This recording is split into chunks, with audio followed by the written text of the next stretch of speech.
সকল আজি আমি অনুশীলনী 2C-ৰ 5 নম্বৰ গণিতটো কৰিম আগতে আমি বাকি 1 2 3 4 এইকেইটা গণিত কৰা হৈছে তোমালোকে প্লেলিষ্টত চাব পাৰা বা ডেসক্ৰিপচনত লিংকো আছে গোটেইকেইটা ভিডিঅ তোমালোকে চাব পাৰা তো 5 নম্বৰ কোৱেশ্চনত আমাক দিয়া আছে a/b = 2/3 p/q = -4/5 আৰু x/y = 7/-6 হলে তলৰ বিধিবোৰ সত্যাপন কৰা তো ফার্স্ট নাম্বার কোয়েশ্চনত দিয়া আছে a/b into p/q into x/y = a/b into p/q into x/y এইটো ব্ৰেকেটত আছে মানে এইখিনি ইনটু হৈ আছে এইটোৰ লগত এইটো ইনটু হৈ আছে তো এতিয়া এইটো আমি সন্মিলন বিধিত আছে তো আমি যেতিয়া সত্যাপন কৰিম তেতিয়া আমি গম পাই যাম মিলে নে নিমিলে তো আমি ডাইরেক্ট কৰিছো গণিতটো মানকেইটা যিহেতু আমাক লিখি দিয়া আছিলে তো a/b ৰ মান হল তোমাৰ 2/3 p/q ৰ মান হল -4/5 x/y ৰ মান হল 7/-6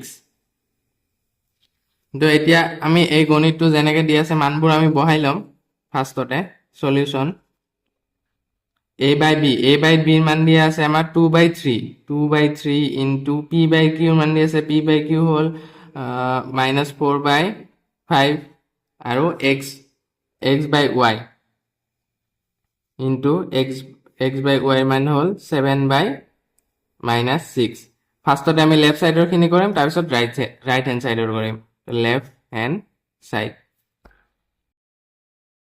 তো এতিয়া পূৰণ কৰা বিলাকত আমি কোৱেশ্চন নাম্বাৰ 1 ত যেনেকৈ কৰিছিলো সেই ঠিক তেনেদৰে 3 আৰু 5 পূৰণ কৰিলে হৈ যাব আমাৰ 15 আৰু এফালে 2 আৰু 4 পূৰণ কৰিলে 4 দুগুণ 8 এইটো মাইনাস আছে গতিকে -8 আৰু এইটো ব্ৰেকেটত আছে মানে এইটো আলটিমেটলি পূৰণে আছে তো 6 ত মাইনাস আছে মানে যদি হৰত মাইনাস থাকে আমি আগতে প্ৰামাণিক ৰূপলৈ লৈ গলে কি হৈ যায় মাইনাসটো ওপৰত গুচি যায় তো এতিয়া আমি মাইনাসটো ওপৰত দিম -7/6 তো -7/6 হলে আমি এতিয়া এইখিনি কাটাকাটি কৰিব পাৰো এটা যদি 3 দুগুণ 6 আৰু 4 দুগুণ 8 এনেকৈ কাটাকাটি কৰিম আৰু এই দুটাটো কাটাকাটি নাযায় তো আমি বাকিখিনি পূৰণ কৰি দিম এতিয়া 15 আৰু 3 পূৰণ কৰিলে হৈ যাব 45 আৰু 7 আৰু 4 পূৰণ কৰিলে হৈ যাব 7 4 গুণ 28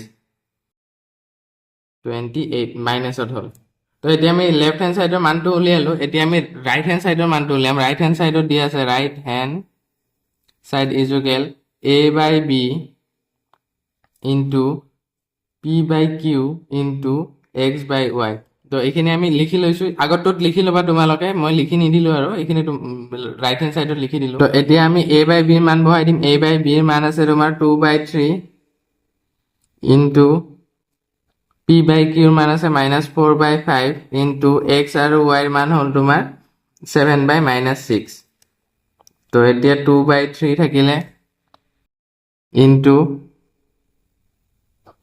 5 আৰু 6 পূৰণ কৰিম এইটো যেহেতু কাটাকাটি যায় 4 আৰু 6 তো কাটাকাটি যায় তো এইটো মাইনাস আৰু এইটো মাইনাস কেনসেল যাব তাৰপিছত 3 দুগুণ 6 আৰু 2 থাকিলে 2 দুগুণ 4 তো ইফালে যদি 7 দুগুণ এইটো 7 আৰু 2 পূৰণ কৰিম 7 দুগুণ 14 আৰু ইফালে 3 থাকিল আৰু 5 থাকিল 5 3 গুণ 15 তো হেকে হ'ব 15 আৰু 3 পূৰণ কৰিলে হৈ যাব 45 আৰু 14 আৰু 2 পূৰণ কৰিলে হৈ যাব 28 14 দুগুণ 28 এইটো প্লাসত ওলাইছে তো আগত আমি লেফট হ্যান্ড সাইডত যেহেতু এইটো মাইনাস চিন আছিল ইয়াতো মাইনাস চিন আছিল এইটো মাইনাস মাইনাস এই দুটা কেনসেল হৈ যাব তো এইটো হৈ যাব প্লাস মানে এইটো মাইনাস চিহ্ন হ'ব 28 প্লাসত হ'ব এইটো 28 গতিকে দুইটা সাইডে আমাৰ মিলিছে তো এতেকে left hand side = right hand side প্ৰমাণিত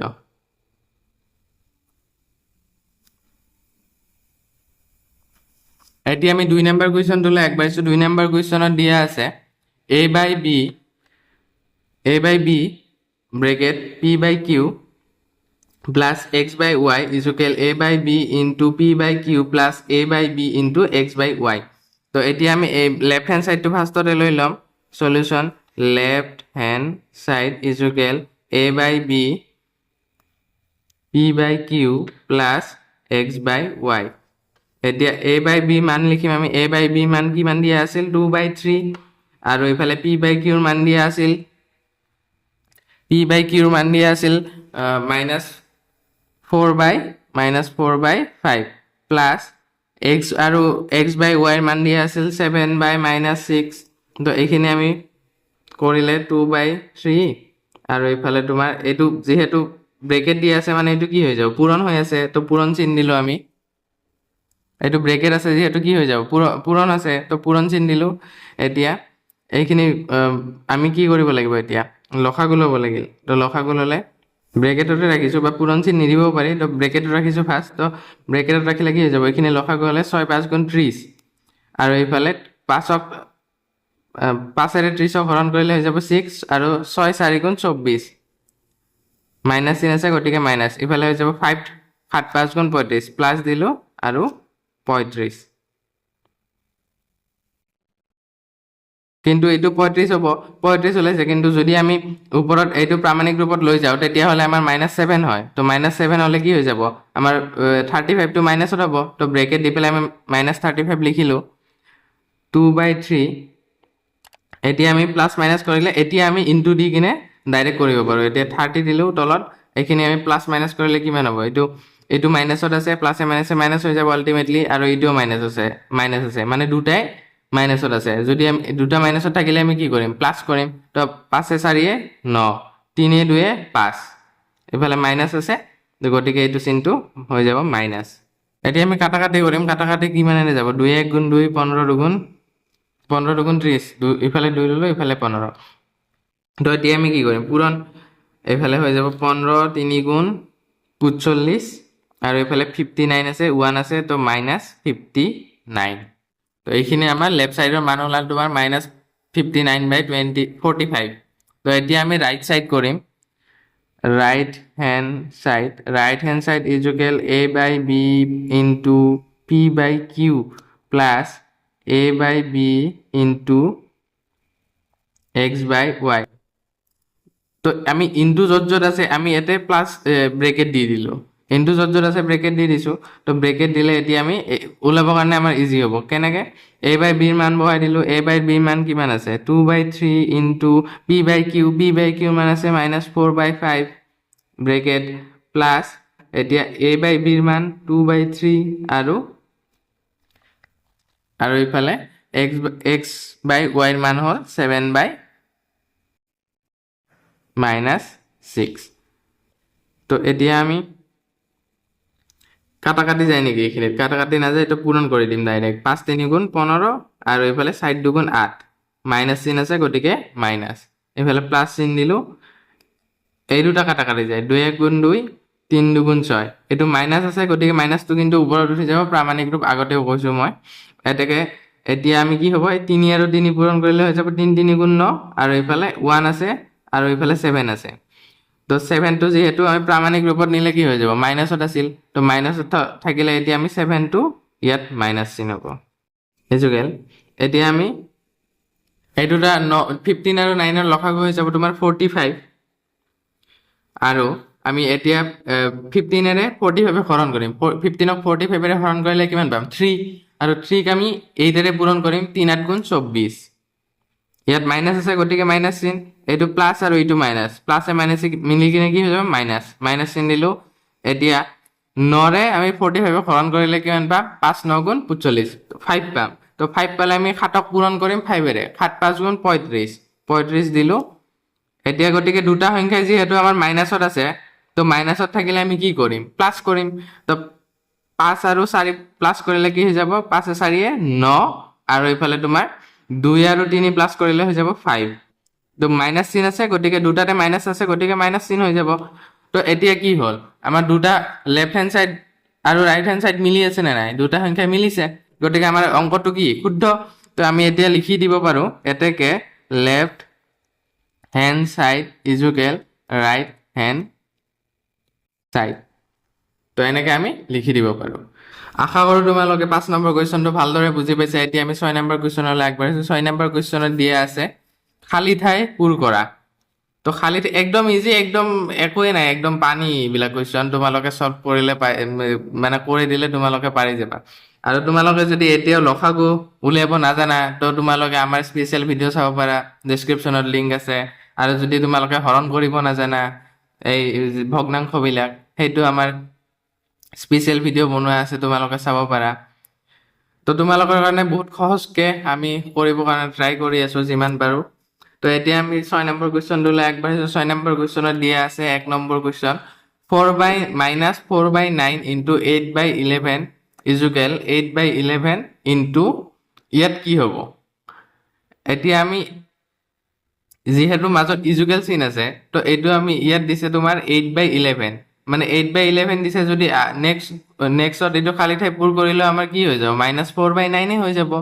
তো -4/9 হৈ গ'ল। এতিয়া হৈ যাব 2 নম্বৰ কুৱেশ্যনত কি দি আছে? 5/6 ইনটু ডেছ ইজুকেল 7/13 ইনটু 5/6। তো ইয়াত কি হৈ যাব? এইটো 5/6 ইয়াতো আছে, 5/6 ইয়াতো আছে, মানে লেফ্ট হেণ্ড চাইডতো 5/6 আছে, ৰাইট হেণ্ড চাইডতো 5/6 আছে। তো ইয়াত এইটো খালী ঠাইতে আমাৰ কি হৈ যাব? 7/13, এইটো 13, 7/13 হৈ যাব। তাৰপিছত 3 নম্বৰ কুৱেশ্যনত আমাক দিয়া আছে হোল 7/9 ইনটু 5/4 ইনটু -1/3 ইজুকেল এইটো ডেছ চিন আছে, মানে এই খালী ঠাইটোত কি হ'ব? Into whole 5/4 into -1/3। তো -1/3 এইটো আমাৰ হোলত গুচি গৈছে, যিহেতু -1/3 ইয়াত আহিছে, 5/4 ইয়াত আহিছে। তো নেক্সট কি বাচি থাকিলে? আমাৰ এইটো সংখ্যা বাচি থাকিলে। এইটো সংখ্যা যদি আমি ইয়াৰ লগত এইটো পূৰণ কৰি পেলাই এই দুটা সংখ্যা মিলিব লাগিব, মানে এইটো আৰু এইটো দুটাৰ এনচাৰে ছেম হ'ব। আমি যেনেকৈ আগৰ 5 আৰু 5 নম্বৰ কুৱেশ্যনটোত কৰিছোঁ, আমি প্ৰমাণ কৰিব লাগে, সত্যাপন কৰা, সেই ঠিক একেদৰে মানে আমাৰ দুটা কুৱেশ্যনে সমান হ'ব লাগিব। সমান হ'বৰ কাৰণে আমি কি পূৰণ কৰিম? ইয়াৰ লগত 7/9 পূৰণ কৰিলে আমি দুইটা চাইডে ইজুকেল হৈ যাব। তো এতিয়া আমি 4 নম্বৰ কুৱেশ্যনটো আগবাঢ়িছোঁ। 4 নম্বৰ কুৱেশ্যনত দিয়া আছে 11/9 into whole 7/8 plus minus 16/9 equal 11/9 into ডেছ প্লাছ 11/9 ইনটু হোল -16/19। তো এইটো আমাৰ বিতৰণ বিধি মতে আমি আগতেও এটা কুৱেশ্যন কৰিছিলোঁ। তো আগৰ কুৱেশ্যনটো তোমালোকক দেখাই দিছোঁ। a/b, আমি যদি a/b 11/9 ধৰোঁ আৰু বাকীকেইটা p/q 17/8 আৰু এইটো x/y 16/19, তো এনেকৈ ধৰিলে ইজুকেল হৈ আছে আমাৰ a/b। a/b মানে কি হ'ল? আমাৰ 11/9 আহিলে।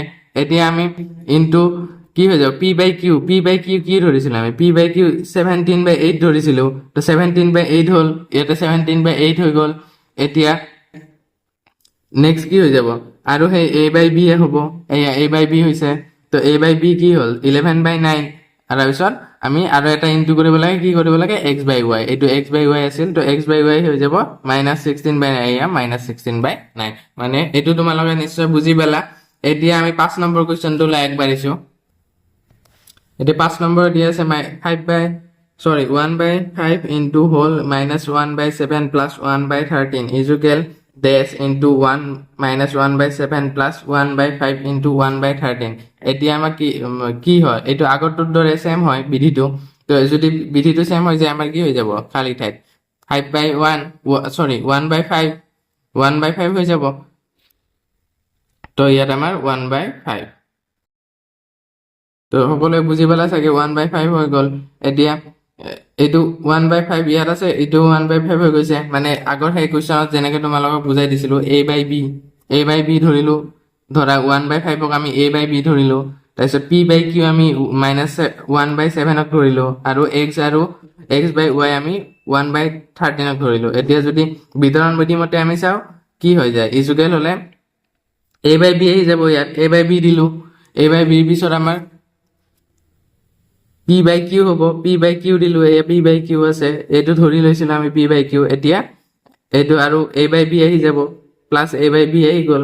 তাৰপিছত আৰু এই x/y, এইটো x/y আহি গ'ল। তো তোমালোকে 6 নম্বৰ কুৱেশ্যনটো ভালদৰে বুজি পালা চাগে? এতিয়া যদি বুজি পাইছা, লাইক কৰিবা, শ্বেয়াৰ কৰিবা, কমেণ্ট কৰিবা।